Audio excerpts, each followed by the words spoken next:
جس کی کافی جو ہے وجوہات ہیں۔ پہلی بات تو یہ ہے کہ یہاں جو بھی پالیسی میٹر ہوتا ہے وہ اوپر سے ہی انڈورس کیا جاتا ہے، اور گراؤنڈ لیول ورکر جو پبلک کے ساتھ جن کا لائزن ہوتا ہے، پبلک سپورٹ ہوتی ہے، ان کو کانفیڈنس میں نہیں دیا جاتا ہے۔ دوسری بات یہ ہے کہ جو بھی کوئی عہدہ اگر ایک آدمی کو ملتا ہے پارٹی کا، مثال کے طور پر اگر ایک آدمی ڈسٹرکٹ پریزیڈنٹ ہے، اسی کو جنرل سیکرٹری بھی، اسی کو پی سی سی ممبر بھی، اسی کو وائس چیئرمین بھی، اسی کو اسمبلی کینڈیڈیٹ بھی، تو ساری جو پوزیشنز ہیں ایک ہی آدمی کو دی جاتی ہیں، اور باقی جو لوگ ہیں جو ایکٹیو ورکرز ہیں، چاہے وہ ڈی ڈی سی ممبر ہیں، چاہے وہ B D C chairperson ہیں، یا کوئی الیکٹڈ لوگ ہیں، یا دوسرے ایسے لوگ جن کا پبلک میں اچھا امیج ہے، ان کو اگنور کیا جاتا ہے۔ اس کے بعد تیسری بات یہ ہے کہ اس وقت جو کانگریس کی ممبرشپ ڈرائیو چل رہی ہے، کسی بھی الیکٹڈ ریپرزنٹیٹیو کو، چاہے وہ ڈی ڈی سی ممبر ہے یا دوسرے چیئر پرسنز ہیں بی ڈی سی کے یا میونسپل کمیٹی کے، یا الیکٹڈ کوئی سرپنچ ہے، یا اور امپارٹنٹ لوگ جو ہیں، ان کو اس چیز کا علم ہی نہیں ہے، اور گھر بیٹھے ہی یہ جو ممبرشپ ڈرائیو جو ہے وہ چل رہی ہے۔ پھر اس کے ساتھ ساتھ ایک بڑا اہم مسئلہ یہ ہے کہ جب بھی کوئی کانگریس پارٹی کا فنکشن ہوتا ہے، وہاں ایسے لوگ آگے آ جاتے ہیں جن کا پارٹی کے ساتھ کوئی لینا دینا نہیں ہوتا ہے، نہ ہی پبلک میں ان کا کوئی امیج ہوتا ہے، وہ آ کر ان کو جان بوجھ کے آگے بٹھایا جاتا ہے، اور جو لوگ الیکٹڈ لوگ ہیں ان کو اگنور کیا جاتا ہے، اور وہ بڑی مشکل سے کہیں لاسٹ میں وہ سیٹ شیئر کر کے تو پیچھے بیٹھتے ہیں۔ اس وجہ سے جو ہے بڑی ایک قسم کی جو الیکٹڈ لوگ ہیں ان کو بڑی ہیوملیشن جو ہے فیس کرنی پڑتی ہے۔ اس کے ساتھ ایک بڑا امپارٹنٹ پوائنٹ ہے جو اس وقت ہمارے خاص کر رجوری پونچھ ہی نہیں بلکہ کشمیر میں بھی کافی ایریاز جو ہے پہاڑی پاکٹس ہیں، جو بڑی پچھلے 40 سال سے جو اسٹرگل کر رہے ہیں کہ پہاڑی کمیونٹی کو ایس ٹی اسٹیٹس دیا جائے،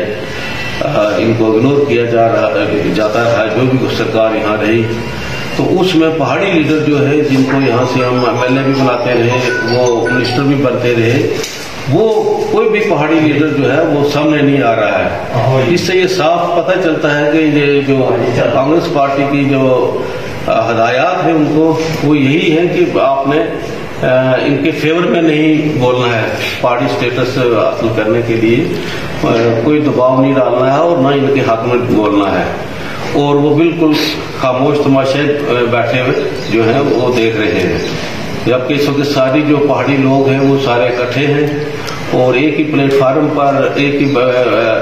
بینر جھنڈے تلے سب اکٹھے ہو کر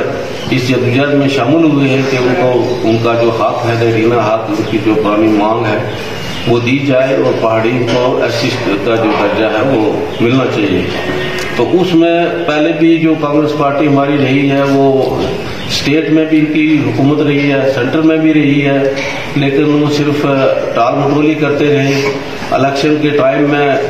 تھوڑا سا لوگوں کو گرماتے رہے کہ ہم آپ کو یہ جو ہے ایس ٹی اسٹیٹس دلوائیں گے، لیکن جو ہی الیکشن ختم ہوتا رہا تو کسی نے بھی جو ہے اس کی سپورٹ نہیں کی، جس سے صاف پتہ چلتا ہے کہ یہ ہمارے اس ایس ٹی اسٹیٹس کے خلاف ہے۔ تو یہ بڑا ایک اہم وجوہات ہے، اور اسی وجہ سے لوگوں نے جو ہے یہ ڈسیزن دیا ہے، مجھے کہا ہے کہ آپ ہمارے الیکٹڈ ریپرزنٹیٹیو ہو، میں اور میں B D C chairperson Thana Mandi, اور ہمارے جو کانگریس کے ورکرز ہیں وہ بھی، اور الیکٹڈ لوگ، پانچ سرپنچ وغیرہ، اور عام جنتا جو ہے جو پہاڑی قبیلہ سے تعلق رکھتی ہے، بلکہ دوسری جو قبیلہ جات ہے وہ بھی، ان سب نے مجھے یہ زور دیا، انسسٹ کیا کہ آپ امیڈیٹلی اس پارٹی کو چھوڑو، اور ہم نے اسی پارٹی کی سپورٹ کرنی ہے جو ہمیں ایس ٹی اسٹیٹس کا درجہ جو ہے وہ دلوائے گی۔ کیا یہ پارٹی چھوڑنے کے بعد آپ بی جے پی کی طرف جانے جا رہے ہیں؟ اگر بی جے پی پارٹی ہمیں ایس ٹی اسٹیٹس دلوانے میں کامیاب ہوتی ہے، دلواتی ہے، تو ہمیں اس میں جانے میں ہم فخر محسوس کریں گے، کہ جو ہمیں کچھ دے گی تو ہمارا فرض بنتا ہے، ہمارا ایمان بنتا ہے، ہماری کمٹمنٹ میں ہے، جو ہمیں دے گا ہم اس کے ساتھ ود سود ہم اس کا جو ہے کر چکائیں گے۔ میر صاحب اس میں شک نہیں کہ آپ اگر کسی پارٹی سے بھی تھنا منڈی سے لڑتے یا کہیں سے بھی لڑتے، آپ کی اپنی پاپولرٹی عوام میں ہے، آپ نے جیت جانا تھا۔ آپ ٹیکنیکلی یہاں آپ کانگریس ہی جیتے ہیں، تو کانگریس کے جیتنے کے بعد آپ نے ریزائن کر دیا، تو اس سے جو ہے آپ کا جو ڈسٹرکٹ چیئرمین ہے اس میں ووٹ کم ہو جائے گا، کہ اس میں بھی اس کا فرق پڑے گا کوئی؟ نہیں، میرا ابھی میں تو ایک ہی ہوں نا، دوسرا یہ ہے کہ ابھی میں نے کوئی پارٹی جوائن کی نہیں ہے، تو جب کہیں جوائن ہونے کے بعد اگر کوئی پارٹی ایسا کو کہے گی سوچے گی تو اس وقت اس بارے میں سوچا جا سکتا ہے۔ ابھی فی الحال جو ہے کیونکہ میں آج ہی ریزائن کر رہا ہوں، تو اس بارے میں جتنی بھی پبلک ریلیاں ہوئی اس میں آپ نے کہا کہ اگر ہمیں بی جے پی شیڈول ٹرائب اسٹیٹس دیتی ہے تو ہم اس پارٹی کا ساتھ دیں گے۔ کیا ممکن ہے کہ اس اپریل میں یا مئی میں یہ ہو جائے تو اسٹیٹس ملنے کے بعد آپ اپنی کمٹمنٹ پر پورا اتریں گے؟ بالکل، میں بھی اور ہمارے جتنے بھی لوگ ہیں ان ون وائس جو ہے بالکل سپورٹ کریں گے، جانی مالی طاقت لگائیں گے اور ان کے ساتھ۔ کیا پارٹی طبقہ کے 100% ووٹ جو ہیں وہ بھارتیہ جنتا پارٹی کی طرف ٹرن ہوں گے؟ دیکھو، بات یہ ہے کہ جو جہاں جہاں میری بات ہوئی یا لوگوں نے مجھے کہا ہے، ہر آدمی جو ہے وہ پریشان حال میں ہے، وہ چاہتا ہے کہ ہماری یہ جو مانگ پوری ہو، تو بی جے پی ہمیں دلواتی ہے تو ہمارا ایمان ہے، ہماری کمٹمنٹ ہے، ہم نے تو پھر انہی کے ساتھ چلنا ہے۔ میر صاحب، یہ آپ نے ایک بات کی بی ڈی سی کی، کیا بی ڈی سی چیئرپرسن جو ہیں وہ بھی ریزائن دے رہی تھنا منڈی سے؟ ہاں، وہ بھی میرے ساتھ، اس نے بھی ریزائن کی ہے۔ میر صاحب، جس طریقے سے آپ نے کہا کہ کانگریس پارٹی